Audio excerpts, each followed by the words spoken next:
This is Brandon Tatum. Did y'all just see what unfunny ex-comedian D.L. Hughley just said about me? Posted a picture of me and my wife.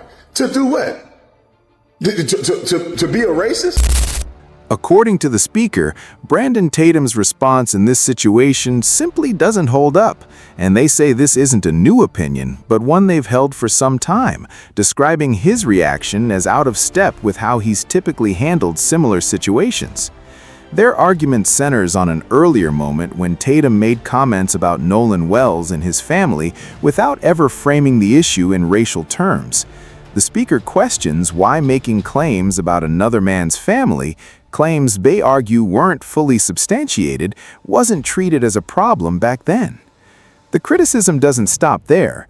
The speaker points out that when broad, negative statements are made about black people in general, or sweeping claims are made about intelligence within the black community, they don't recall Tatum framing those comments as racially charged.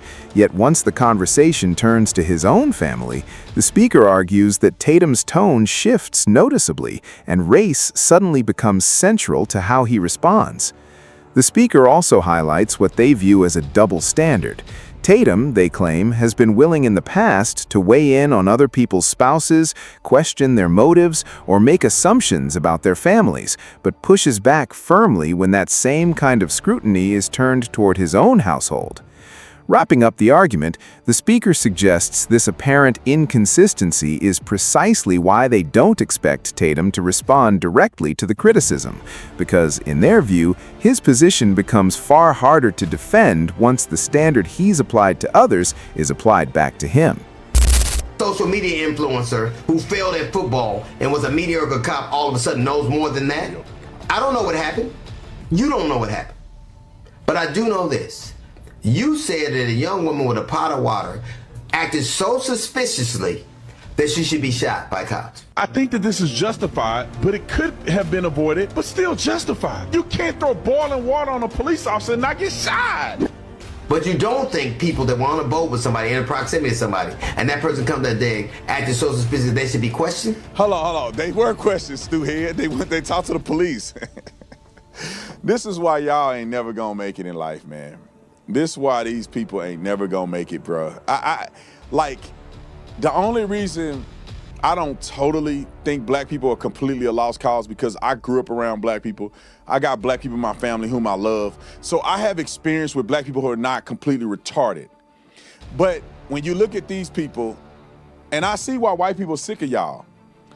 Because if you ain't never met reasonable black people, and you listen to these fools all day, you gotta think black people has gotta be the dumbest people on planet Earth. You have to be biased looking at the stupidity. You think a woman who throwing a hot boiling water on somebody should get shot. That's called deadly force.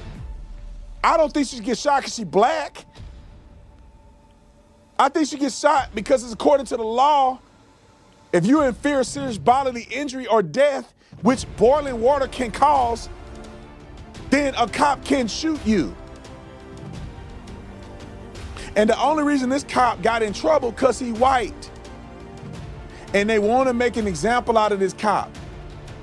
And he was a stewhead by the stuff he said before he ended up having a shooter, which put him in a position where they will argue that he instigated it. But she threw boiling water at the cops. Go throw boiling water at cops today and see if you don't get smoked and they let you.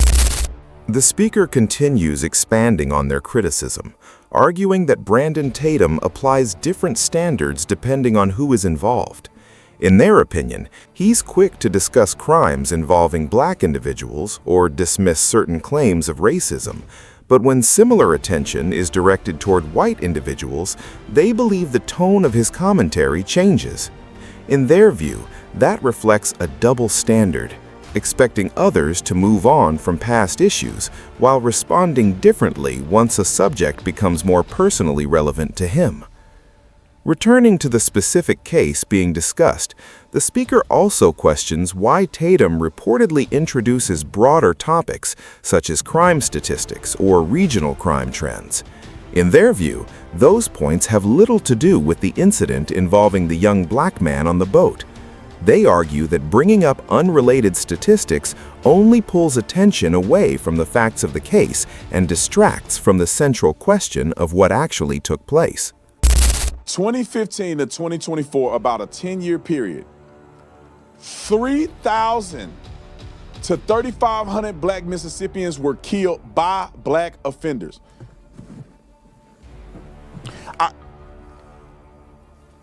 This mother said 3 scenarios, didn't he? Make sure that's right. He gave 3 stories of alleged impropriety. That seemed like a high number, but he gave 3 stories of impropriety spanning over, 30, 40 years. Just in 10 years, there's 3,000 to 3,500 black people killed by other black people.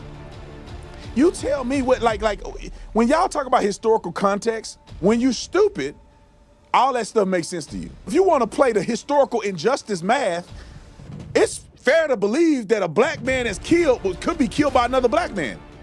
How you know the black kids that were out there with Nola had nothing to do with it? Statistically, historically, it's more likely that he'll be killed by a black person. Ignorant, y'all Negroes, ignorant. I'm tired of being nice to y'all. I hope I don't get in trouble with certain people, but I'm tired of being nice to y'all. I'm sick of y'all low vibration, ignorant Negroes. And y'all stupid on every level. And disproportionately, black people come across as stupider than anybody else, disproportionately. This isn't making it look even more consistent than it did before. Because didn't he even interview a leader of another community organization, and there was hard pushback from his audience afterward, accusing him of being too sympathetic, and sharp criticism was fired his way as a result? Doesn't that pushback have to be race-related itself? Or has he often insisted that other situations weren't race-related? It seems his standards shift depending on who's involved. What do the crime statistics in Mississippi have to do with this incident? They say not a whole lot to the unanswered questions, nothing more than a distraction. Yes, he has a platform to advocate for people he feels deserve a fair and thorough process. But how many times has that same platform been used to showcase cases involving black families seeking justice for loved ones who were killed? If outside crime statistics are being introduced into this conversation, it's fair to ask whether that same level of attention has been consistently extended to comparable cases within black communities. To bring in appropriate crime trends to this specific case is ultimately shifting the conversation away from the facts. In my view, the focus should stay on the evidence and circumstances of the actual incident, rather than drifting into broader debates that don't directly speak to what happened. You are the lamest dude in all of comedy. What is more lame than calling yourself the job you used to have? You're not an officer anymore. You were a football player who failed at being a football player. You didn't make the team, so you became an officer. That wasn't working out, so you became an influencer. You talked about emotion. What is more emotional than this? The word.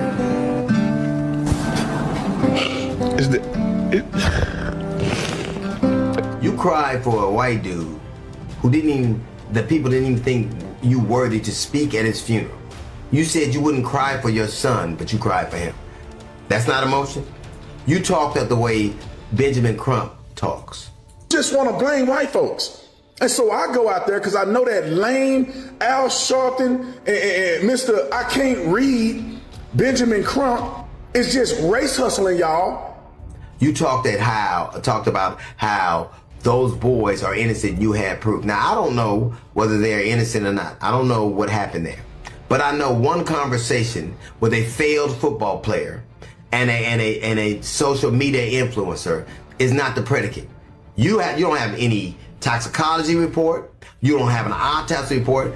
You talked about black people acting a fool. Black people are right to be suspicious of a state that took 31 years and 3 trials to prosecute and find guilty the murder of Medgar Evers. Black people are right to be suspicious of a state that in 2005 found 215 black people that were dead and buried in a pauper's grave and nobody knew they were there. Black people are right to be suspicious of a state that just killed a 1-year-old boy and nobody's being brought to account about. Black people are right to be suspicious of a state that has been poisoning black people with the water since the 1960s. Black people didn't look for this fight. They want justice. All they want is accountability. And if it's those boys, it should be that. Nobody has a predetermined notion. I don't know what happened. The speaker wraps up their critique of Brandon Tatum by arguing that, in their view, what they're seeing reflects something more personal than a genuinely balanced take on these issues. They speculate that Tatum's positions might be shaped by unresolved experiences from his own past, though they're careful to note they have no proof of that, framing it purely as their own interpretation rather than a fact. From the speaker's perspective, Tatum often holds up white Americans as the standard or benchmark to follow, while, in their opinion, not fully reckoning with the broader historical context of the United States and the experiences of different communities throughout its history. The speaker also suggests that Tatum has built his career around a specific audience and that some of his commentary may be influenced by what that audience wants to hear. The discussion then shifts to the kind of content Tatum actually puts out. The speaker asks whether he's made a consistent habit of highlighting positive stories about black communities, challenging viewers to look through his catalog and see how often he's celebrated academic achievements, community wins, professional success, or other milestones involving black Americans. His point isn't that Tatum needs to agree with everything involving black communities, but that, in their view, the overall picture skews one-sided when negative stories get attention while positive ones allegedly don't get the same spotlight. From there, the speaker challenges Tatum's claim that a particular police officer was criticized simply because he was white. They counter that American history includes well-documented cases of black Americans facing discrimination and injustice because of their race, and argue that this historical context can't just be set aside. In the speaker's view, acknowledging one group's experiences shouldn't mean erasing another's, and any honest conversation about race needs to account for that fuller picture. The criticism then turns more pointed, with the speaker arguing that Tatum lacks credibility on these topics, claiming his audience tends to reinforce his statements rather than push back on the more controversial ones. In their view, Tatum has made negative generalizations about black people on multiple occasions, and instead of questioning those claims, some of his followers reportedly cheer them on. The speaker believes this creates an echo chamber where certain opinions get repeated without enough real scrutiny or debate. Ultimately, the speaker's core argument is that this kind of framing leaves out major parts of American history, places outsized responsibility on black communities, and glosses over the larger historical, social, and institutional forces at play. Whether or not viewers agree, that's the central point the speaker wants to leave them with. Conversations about race, in their view, should draw on the full historical picture rather than leaning on isolated statistics, individual incidents, or narratives that only reinforce one side of the story. With that, the speaker closes things out, thanking everyone for watching, asking viewers to like the video if they enjoyed it, subscribe for more content, and share their own thoughts in the comments. They sign off by reminding the audience that the conversation doesn't have to end there, since everyone's welcome to keep the discussion going.